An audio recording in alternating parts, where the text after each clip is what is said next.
பாஜக மற்ற மாநிலங்களில் பண்றதே இங்க முதலமைச்சர் விஜய் அவர்கள் செஞ்சுட்டு இருக்காரு.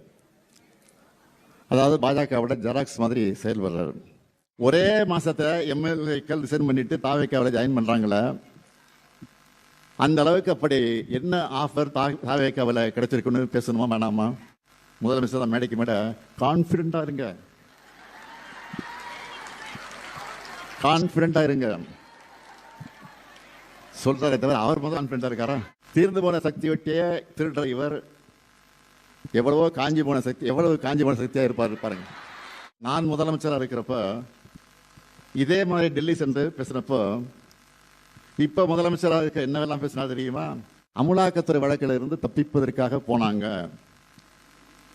பாஜக காலில் விழுந்து மறைமுக கூட்டணி வச்சிருக்காங்க, அதனாலதான் குரூப் போட்டோ எடுக்கும்போது முன் வரிசையில் நிற்க வச்சு ஸ்டாலினுக்கு இடம் கொடுத்தாங்க. இதெல்லாம் யார் சொன்னது? அவர் சொன்னது. இப்ப நீங்க என்ன பண்ணிட்டு வந்திருக்கிறீங்க?